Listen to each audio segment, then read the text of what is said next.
Here we are. I've arrived now at the UPL open day. We're going to go and have a look down the field, but Bertha's going to explain a little bit about what this site is and why it's here and why you're doing the open day in 30 seconds. Go. Stray Hill Farm, UPL. We show conventional biological products, trial sites, lab facilities, seed treatment facilities. Just, you have to come and see it. And it's still on actually for another 2 days, isn't it? Yeah, tomorrow and Thursday, 9 till 4. Lunch is being served, hog roast. Please come.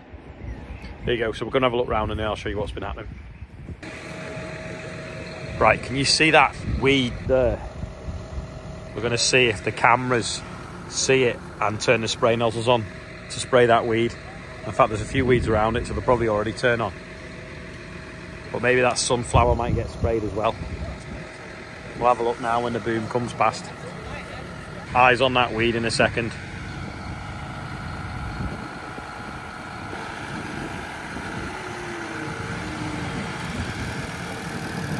Just spraying the grass. You can see the nozzles going on and off in different places. Pretty much all staying on there because that needs only weed. The ones behind the tractor where there's not much, you can see them just flickering on and off when it needs to. I'll show you the screen in the cab how it works better in a second. Putting the algorithm in the model grass and sugar beet. The threshold is basically the size of the weed you want to detect. Yeah. Higher the threshold and higher should have the weed to be detected. Yeah. And for example here I put it at 2%, that it will, yeah, the very very small weed or detection, yeah, will not be sprayed, but basically it'll turn on for anything bigger. Majority of the weed will be, so will be sprayed here. There's a screen as well that divides the whole field into squares. Is that you showed me before? I will show you some settings. So they're the cameras viewing. Yeah. So here you can see the 4 cameras. Yeah. For example, camera RAM is the first one on the left. That's them little red blobs that are finding so red grass blobs weeds. of the detection.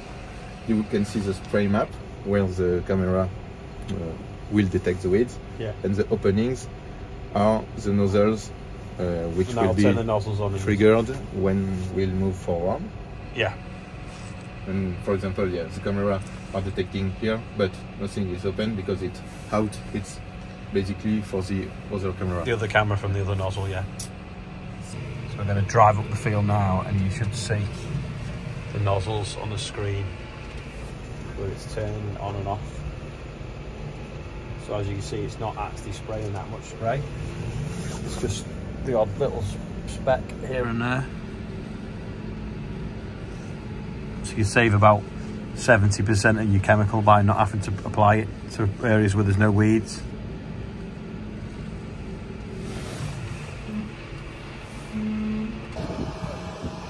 We're just having a close look at the sprayer. So it's basically got individual nozzles shut off and then cameras looking for weeds on the floor, and it'll turn the nozzles on and off in like squares as it travels through the crop. So it knows the speed it's going, the distance to the weed, and how to turn the nozzle on and off. And the idea is, in a field that doesn't have a lot of weed, instead of blanket doing the whole field, you just do the squares that may contain a weed in it. So it reduces pesticide use massively, and obviously pesticides are expensive, so it makes it cheaper to grow a crop really. So they're playing with the technology now, and it's self-learning. So it's using AI to scan the plants. This is, for instance, in here, sugar beet. It's scanning the plants so it knows what they look like. So then it knows that anything that doesn't look like a sugar beet plant, it needs to spray off. So clever stuff. It's now raining. Got some snazzy umbrellas though. Okay, so this is the dorsum. This is untreated. This one's untreated. Flag leaf clean. Leaf 2 has just got some septoria coming in. Leaf 3 clean, and leaf 4 has septoria on it. Yeah. Okay. If we take this plant, all this plant has received is iodus at T0, no follow-up chemistry at T1 and T2 and T3. Flag leaf clean. Leaf 2 is clean. Leaf 3 is clean. And leaf 4 is clean. So you've got 4 clean leaves with 1 fungicide. Yeah. T0. And this is Dawson. And this is Dawson. And barley. And barley, yeah. So using that product, you know, that literature very early on in the crop, at the optimum time in BT0, you get that response throughout the season in terms of disease control.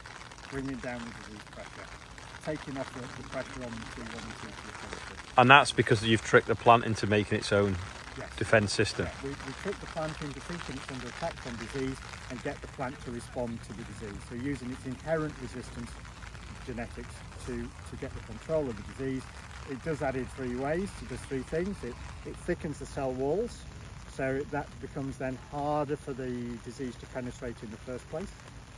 It produces the phytoalexins, and the phytoalexins are the plant's natural chemical systems, and they're produced to combat the pathogen, make it toxic environment for the pathogen. And then it produces the pathogenesis related proteins, and they are specific proteins in response to specific diseases, and they do 2 things.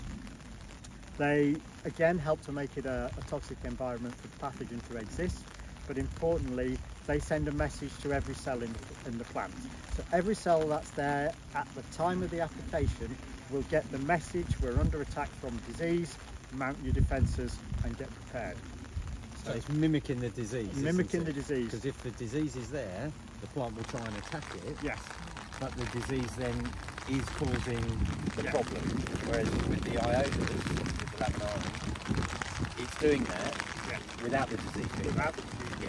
Yeah. So you're simply tricking the plant into thinking it's under attack from disease. Yeah. This trial here is Sunogreen, so it's what they put on a seed dressing, and you can get, it makes the establishment better. So if you look, 72 plants per square metre untreated and 85 treated, so you get better stand. So this has had it on, and then this plot hasn't. The field's a bit patchy anyway. This is on peas, and then we've got here it on beans. In fact, I'll show you this. So that's what it's doing. So the one on the right, the leaf, the root, sorry, is not, the seed's not been treated, so the root's not very deep, and on the left it's a lot deeper. So it's supposed to aid establishment. So this is beans, that's untreated, and then this one is treated. Difficult year obviously, but there's a visible difference. This trial here is on barley, and it's showing you what the seed treatments can do. So the first one is loose smut. So if you look, that's what barley should look like. But when it gets loose smut, it looks like that. So there's no seeds. So that's had no seed dressing whatsoever, so it's untreated. This has had Rancona Imix, whatever that is. And it's pretty clean, can't see anything in it at all. And then this one has it with that Summer Greek added as well, and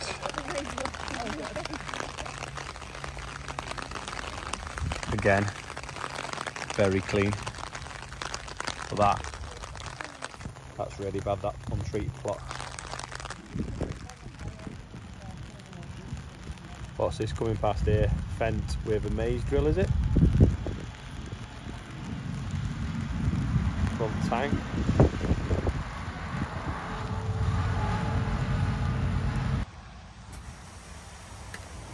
So it's just coming up to pressure now. When it's up to pressure, we'll make it. There we go. So that's 14 kilometres an hour. That's quick, that. Incredibly fast, isn't it? But I'll show you that is the speed. It accelerates instantly. So it looks very, very fast. Now, how we usually like here, as you can see, I've been playing with this dye, so it's all over the ink over here. If you'd like to come in, I'm keeping the plants inside because obviously the rain is potentially going to wash some of these droplets off. Okay, so you can see what the 100 litres per hectare looks like, where the spray deposits are. Can you all see that okay? Yep. Yeah. So that's had a spreading agent added to the water. Yeah, that's right. It's gone Yeah. blue further. That's right. Yeah. Camera doesn't like to pick it up, does it? No, it's UV light, and then this is without. That's 150 litres with the spreading With agent. the silhouette, yeah. So that's giving us a lot of blue. Yeah. That was, This is 200 litres. which again is a lot of blue. Yeah. But 25% more water, 30% more water. Yeah, that's right. And then that's And then this is 150. with no wetting agent, so With it's no not wetting spread agent. over the Yeah, leaves. it's not spread.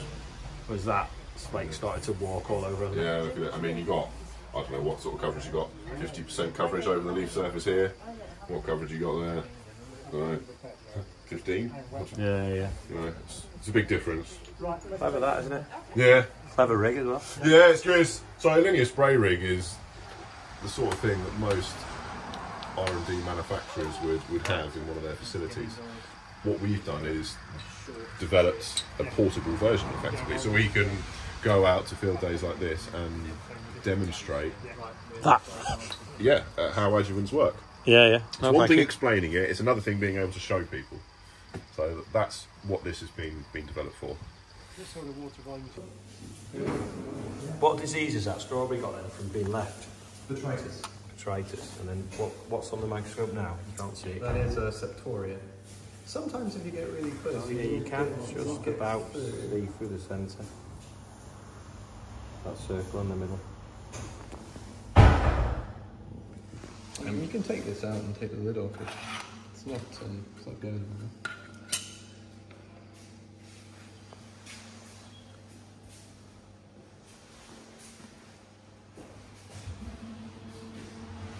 This little bug we found under the microscope, but it's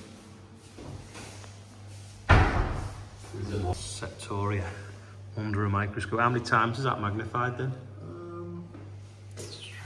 8. 8? Must be more than 8. Well, it is more than 8, but 8 is the figure that I take from there and there. Oh, right. It's probably 80.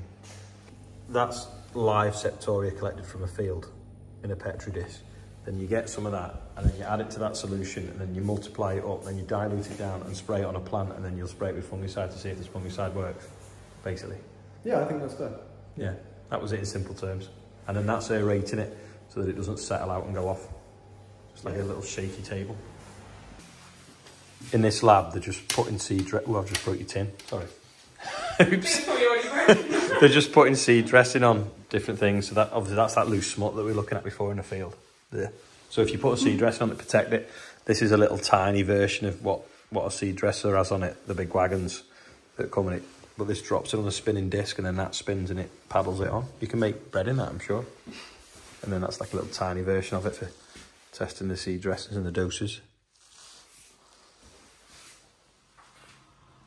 Was an interesting day, especially how that spray work was pretty clever.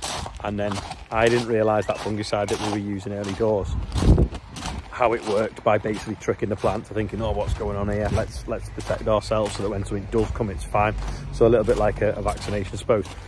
This site, apparently, they've been here, I think, 3 or 4 years. It used to be an old farm, and they bought it and turned it into offices and labs, and then obviously the field, they're growing all different things. I think they've even got strawberries and soft fruit the other side of the road as well. And it's 4 miles from Harper Adams, which means that a lot of the students can do research here and vice versa, or they can commission them to do research. Anyway, had a good day, got fed as well, so heads home, see how that loaf of bread looks. Morgan's just moving that out the way. He's going to get the 936 out. Nick's got stuck up the road, so he's going to tow them out.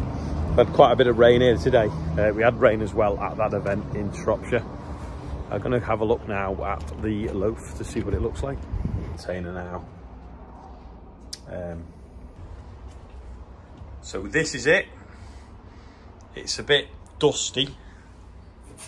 You see the dust on the pipes, so we can get the camera on. So we seem to have like a double crust. That's looks like bread. See it with focus. Yeah, so we just need to lift it out now and see what it weighs. It's not as high as we'd have liked it. It's probably what, sort of that high. Can you see? Good 2 foot high, 2.5 foot maybe. We were hoping it might be more like 3 or 4 foot. But looks to be dry right through, or cooked right through, but yeah, just a little bit crusty. So we'll dig it out and weigh it tomorrow and see what it weighs. Hopefully it's not dried up too much and we've not lost too much weight. Oh, look at this. That was a temperature sensor that just couldn't hack the heat. Well, these pipes did. We were worried these pipes might melt, but they didn't. So yeah, we'll dig it out tomorrow.